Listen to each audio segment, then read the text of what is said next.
Hello and welcome. What do you think really drives a car? Well, you could say it's an engine, it's fuel, it's so many other things. But the gentleman sitting next to me would argue differently. He would say that it's really software that runs a car. Well, 90% of all cars in the world have some input from this company, that's KPIT Cummins. And as Kishor Patil, CEO, has been telling me, the role of software in driving a car or a vehicle is increasing dramatically by the day. Amy, thank you very much for joining us. So tell us about this this interesting thing that, you know, when I drive a car, I really have to think about you and your contribution to what makes it run. So it's basically a very interesting thing. There is a change in the buyers of the car, right? It's a younger generation in emerging markets who are buying the car, and that's the reason smaller cars and efficient car, but it's a younger generation.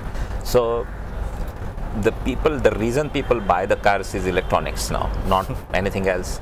And why there is a problem in a car is electronics. So it has become a main important issue as well as the opportunity for the automotive companies. Right. And that's where we play, because that's where we develop the software, and we are probably arguably the largest independent company in embedded software for automotive cars. And you were telling me that the contribution of software in the value of a car has gone from 6 to 7% to almost 23%. Absolutely. And for few million lines of code, it is expected that 100 million lines of code will be in a car in the next few years. So it's a significant change. And what do you predict? Where could this go?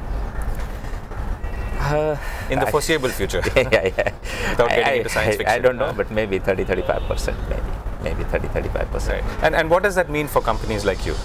Significant opportunity, because there are 2-3 things. One is not only that it's a one-time effort, because look at the company like infotainment. Companies where people are buy a car, and the most important part for the young people is the infotainment system. And the life of the car on the road is between 12 to 15 years, and the life of the infotainment system is not more than few years, because there are new things which are coming up, and not inside the car but outside the car, and they want it to be connected, they want to download something.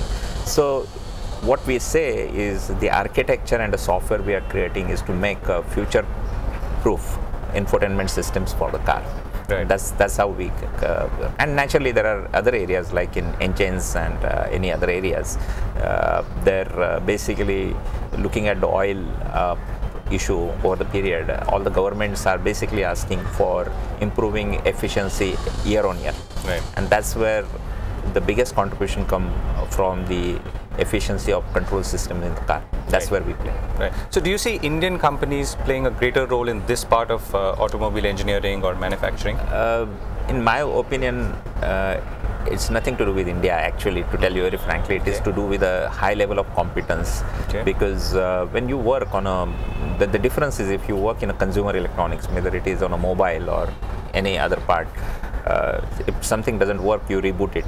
That's not possible in the car. So in order for you to get accepted in the ecosystem is a hard work, because you really need a zero tolerance for the issues. Infotainment is relatively easier, but if you go into engines or any of these areas, so it is to do with the competence, absolutely, and the focus. And it has to be a global side. Actually, there is a disadvantage for Indian companies, and we have been in this business for 15-18 years, and that's the reason we have been established the credibility, but India is not seen as a high tech in cars. So in some way there is a you have to get over that. So what's the outlook? I mean, to the extent that your fortunes are connected to the fate of the Indian IT industry, and I guess at another level the automobile industry, what's your outlook for the year ahead? So I would first talk about a medium term, because that's how I would always say is we had one of the best growth in the industry last many years, and we are looking at 2017 as $1 billion milestone for the company. We see a huge growth because all our verticals are very, what I would say, have doing well. There are a lot of challenges. Because of that, there are opportunities, and because we have been very focused and build expertise, there are opportunities. Naturally, there are external some challenges like currencies, the market economy is not doing well, but in spite of that, because of most of the places our leadership position, we believe there is a significant opportunity. So we are basically focused on vertical, whether it is automotive, manufacturing and utilities. And we are a big player in enterprise world. We are a big player in embedded systems for these verticals. But two important parts, I would say, for growth. One is shift from opportunity basically in Asia, which is significant, and that happened with manufacturing world long back. But I guess for IT, it is happening now, and there is a opportunity. And the second thing I would say is these new technologies which have come in terms of cloud analytics, etc. So I think that's an opportunity, and I believe these two will provide enough headroom for the growth. So what's the one thing that you would be looking out for in the year ahead?